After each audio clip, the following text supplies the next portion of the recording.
Firasat.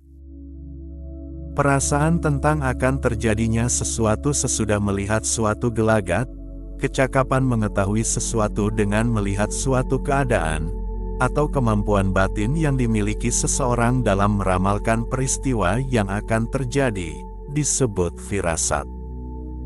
Secara langsung, kata firasat tidak dijumpai dalam Al-Quran.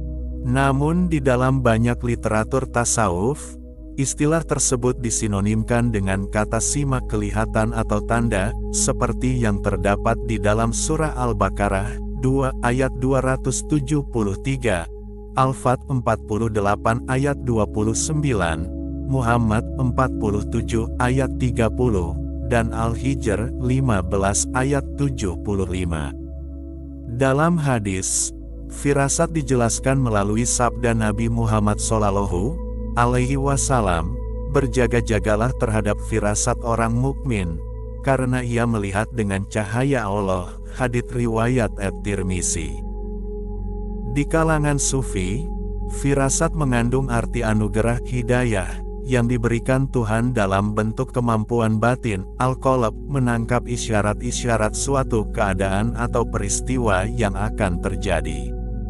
Anugerah yang diberikan Allah Subhanahu wa Ta'ala ini berupa cahaya makrifat yang memancar dalam hati Sufi.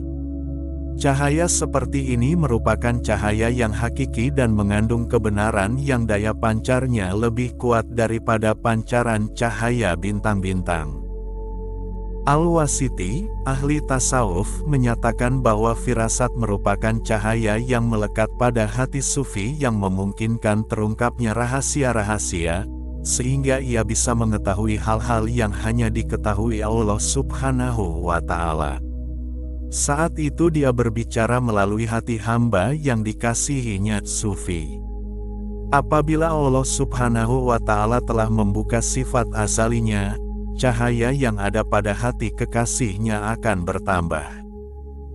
Syekh Ahmad bin Athaillah, ahli tasawuf, mengatakan bahwa cahaya yang diperoleh melalui panca indera akan membuka semua yang terjadi benda-benda di alam ini. Adapun cahaya yang tersimpan pada hati bisa membuka sifat-sifat Allah Subhanahu wa Ta'ala yang asali. Berdasarkan hal ini, ia membagi cahaya menjadi dua macam. Satu, cahaya yang diperoleh melalui panca indera dengan adanya sinar mata hati. Cahaya ini bisa memperlihatkan barang-barang yang ada di alam raya dan bermacam-macam keadaan manusia. Cahaya semacam ini bukan yang dijadikan perhatian oleh para ahli hakikat, melainkan hanya sebagai petunjuk adanya Allah yang Maha Pencipta. 2. Cahaya yang tersimpan dalam hati yang disebut sebagai cahaya keyakinan. Cahaya inilah yang bisa membuka sifat-sifat Allah Subhanahu wa Ta'ala yang asali sehingga menjadi nyata dan terang. Dengan cahaya ini benar-benar orang menjadi makrifat kepada Allah Subhanahu wa Ta'ala. Cahaya yang dilimpahkan Allah Subhanahu wa Ta'ala dalam hati seseorang berguna untuk membuka arti-arti yang gaib. Dengan cahaya ini, arti-arti yang gaib menjadi tampak dan dapat disaksikan. Melalui basirah arti-arti itu dapat dipahami. Firasat dapat dikelompokkan menjadi dua bentuk. Pertama, firasat dalam bentuk kesadaran atau kemampuan yang dianugerahkan Tuhan kepada seorang sufi sehingga ia mempunyai kekuatan rohaniah untuk mengetahui atau meramalkan suatu kejadian atau peristiwa yang akan terjadi. Kedua, firasat dalam bentuk akhlak atau tindakan sebagai hasil dari latihan secara terus-menerus dari seorang sufi. Dalam bentuk ini ia dapat melakukan atau mengucapkan sesuatu secara serta-merta atau refleks seperti dalam diri manusia biasa. Gerakan serta-merta ini biasanya muncul dalam bentuk tindakan seseorang secara tiba-tiba untuk menyelamatkan diri atau menyelamatkan orang lain dari musibah yang akan terjadi. Firasat sangat berkaitan dengan ketakwaan kepada Allah Subhanahu wa Ta'ala.